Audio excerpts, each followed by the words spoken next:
So I recently seen this video about power scaling by this guy named Noah Greenspan, and power scaling is something I used to be super passionate about and I love to do because it was genuinely fun. I always loved the idea of who would win against who and why would they win. Now obviously I did have some biases, I mean a lot of people does, but I mean you give me enough proof, obviously I'm the type of person to just agree with it. But recently I realized, because somebody asked me or was talking to me about power scaling, and I realized why I stopped doing it for like these past couple of years now. And honestly, power scaling now is just stupid. Now this isn't a video saying why power scaling sucks as a whole, but why it sucks to me and why I stopped engaging in it. One of the first reasons I stopped engaging with it is because the community for it changed a whole lot. The community isn't actually up for the debate of who wants to see who's the stronger character anymore, and thus they don't offer fair fights anymore. And it's really prevalent with certain types of fans. I mean, they all do it now at this point, but it's a lot more prevalent with, or at least when I started doing it back in like 2010, it was really prevalent within like the comic community. Now I love comics and I also love anime, but it'd be so many times where I'd hear an argument about something that sounds stupid, but then they'd be like, oh, the comic character wins because they put every version of that character into one, and then say, oh well, this Batman in this universe did this and our main Batman should be able to do this too. And that shit annoyed the hell out of me, because most of the time, most of the canon characters or canon version of the comic characters would lose to most characters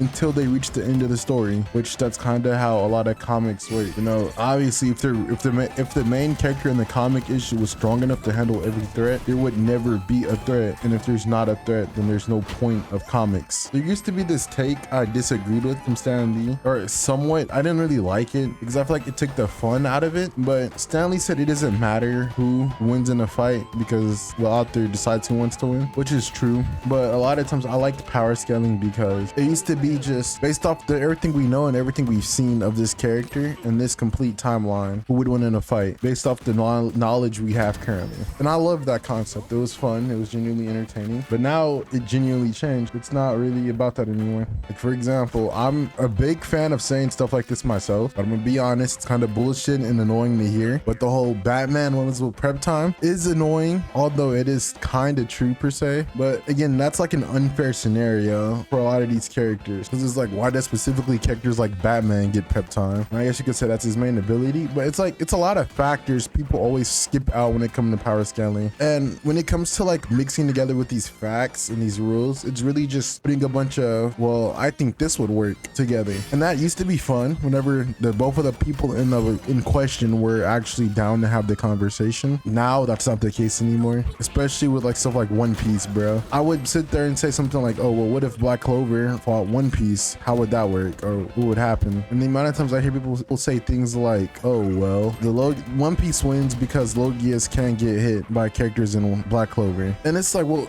okay, at this point, why are you even trying to have the debate battle? Like, you just wanted to sit there and say One Piece character wins. And thanks to this video that I recommended earlier, it made a whole lot more sense as to why people did stuff like that now, because it essentially is just my dad beats your dad in a fight. And a lot of people have a lot of attachments to these characters due to feeling relatable or having some sort of like immense impact in somebody's life. And so they obviously want to stick up and ride for the character as if it was their own self, really. And I get it. I love anime so much. It genuinely is the reason why I am the person who I am today. But like, I'm not this biased, like as bad as a lot of these people are. This shit is kind of crazy, like the stuff people get up to now or say now. And it's gotten so much worse with stuff like JJK and stuff like that, or this new mainstream COVID audience fan. And with anime and all of this stuff becoming mainstream, a lot of communities and channels and stuff that I honestly just don't agree with, or a lot of people with takes I don't agree with, also started to become massively popular. I mean, like Death Battle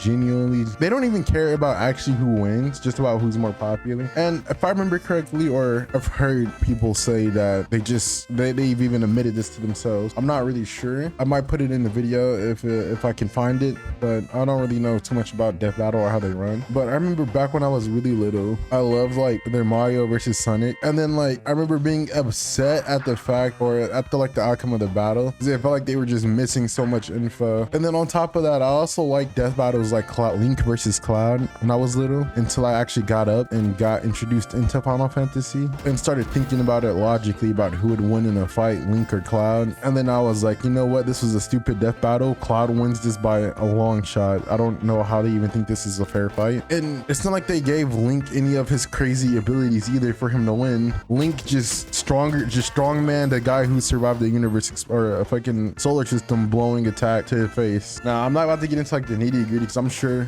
there's a bunch of stuff you can say for why Link wins or whatever, but that's personally the reason why I didn't like Death Battle. Now, I'd feel okay with it or be more okay with them if they actually had a backbone, but they redid a Death Battle. For example, Link versus Cloud, they redid it. And this time where only Link got more info and Cloud got almost no new info about his character and it stayed relatively the same. Link has only gotten stronger and more info about his own like character. And if they're gonna put like a composite Link together versus a singular version of Cloud, I'd expect Link to win because he won last time and nothing's changed about Cloud, but somehow they made Cloud win now, and that was just like baffling to me. But I will give them props for saying at least they somewhat care about the character's personality and or a narrative reason for all this stuff would happen. Although I don't know, I too much don't like Death Battle. Genuinely, they become mainstream. I don't know how or why, but shit, good on them. And like, I don't mind when people just make like animations or shit like that for just fan projects that they seem to actually care about. But I mean, I don't know, it feels like Death Battle kinda don't give a fuck about most of their projects, which they've also said a lot. And it's just like, well, now you're just kind of using our medium for money while also spreading like negative or false narratives and promoting negative fan base, in my opinion. But yeah, also a lot of people who power scale now are like so insufferable to be around. And at the end of the day, it is something people do for fun, but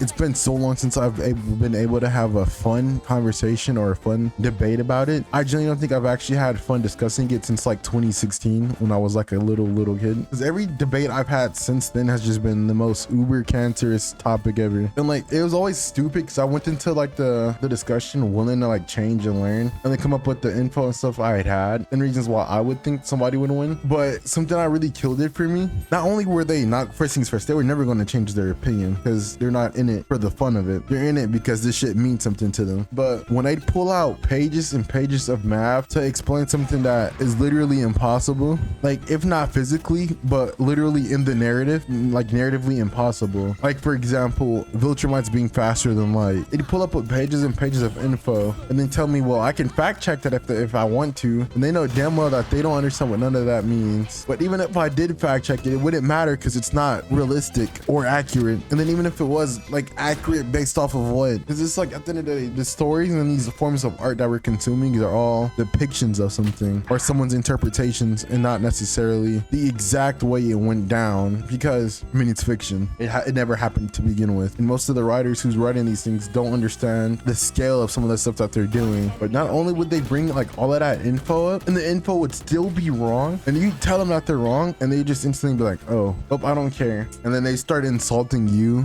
your beliefs, or some other shit. And I remember they started getting like super crazy because recently I was learning about, I was still in like school at this time, and I was learning about like how to actually have proper debates. And funny enough, I seen like this YouTube video where they're talking about how to actually use proper debates and have proper debates, and they were using it with power scaling. And I looked into the comments and some dude just doxed the dude who made this video, and apparently it was like some saying like beef about something. And I remember being so confused because I'm like, I was confused thinking that we came here just for power scaling. I don't know why is that serious for doxing people, but man, that shit was insane. And then on top of that, that was apparently like a piece of shit too, so it was just all over the place. There's also this other story I want to talk about and just rant about. Power scalers are some of the most miserable people, bro. There was this Minecraft mod that a lot of people know and love, and it's Dragon Block C, and it was like the best Dragon Ball mod for the time. And there was this other mod, Superheroes Unlimited, or Fist Superheroes. Now I wanted to have a mod pack for 1.7.10 for Minecraft where it was just anime versus heroes, and the only anime I couldn't get to work was Dragon Ball Z, which is unfortunate because Dragon Ball Z is the main fighting anime out there. And so I remember like asking the mod developers, not Jinryu, because unfortunately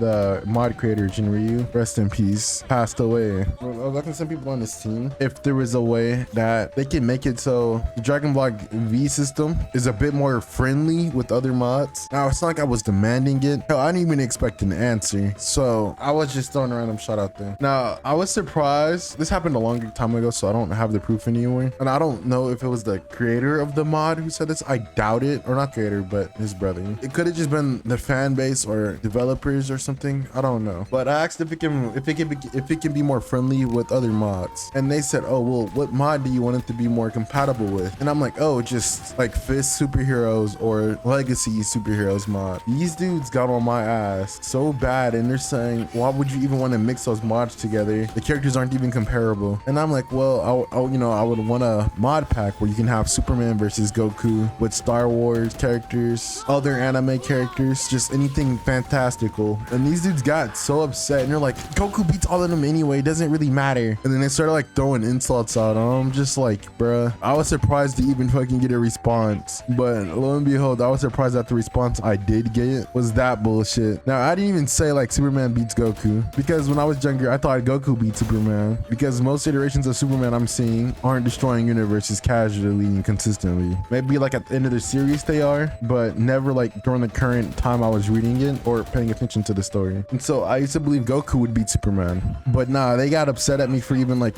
thinking about having it be a fair fight, which I wanted it to be a fair fight just for gameplay perspective. I wanted a game where anybody can beat anything, including Sans. And so that killed a bit of my dreams when I was younger. I was so like disappointed and let down by that. And even then, still to this day, the mod kind of has issues with keeping up because it's just so incompatible with everything, with any other mod other than its own self, which is unfortunate because 1.7.10 had a lot of great mods. But then another reason I don't even care about power scaling anymore is whenever it comes to debating like characters that are like beyond human comprehension, because not only are they, again, just that, beyond human comprehension, which to be fair, most characters are, realistically speaking, but I'm talking about characters that are like outer versal type shit, is because fights, again, would never be interesting. Because like, for example, if you take somebody like Sora from Kingdom Hearts, who fucking just reality warps to win every fight he has, and then put him against somebody else like fucking another reality warp like Franklin Richards or something, the fight necessarily doesn't become like a, oh well, who's stronger? It just becomes whoever the fuck you want to win, and whoever you believe wins win. Because it's not like the real people you can see. And yeah, a lot of that stuff is just kind of killed power scaling for me as a whole. Kind of moved away from it now, and I haven't really looked back at it, even though, or well, I guess I am now, but I used to really love power scaling, but that shit's so cursed now. From here on out, anytime somebody ever just like asks me to power scale, bro, I just say Batman wins with no prep time and then leave it there. Now, thank you for watching this far. If you made it this far, this was really just me ranting about some bullshit, and I don't know, I just kind of wanted to make a video, and also just wanted to talk about something. Let me know if you agree or disagree. Drop it in the comments down below. Love you guys. Have a good day. I also wanted to say this too, because I didn't say this somehow. My honest belief when it comes to a lot of these debates on who would win, it just depends on whoever is evil. For example, Batman and Superman, who would really win in a fight between those two, genuinely just depends on whoever is evil at the time. If Batman's evil, Superman wins. If Superman is evil, Batman wins. Same thing with Wonder Woman or whoever gets thrown into the picture. Now, I'm a big fan of all of those medias, and that's just my genuine answer. Whoever the plot needs to win wins. So in the end, I do agree with Stanley. Just took me forever to actually be okay with it and understand it.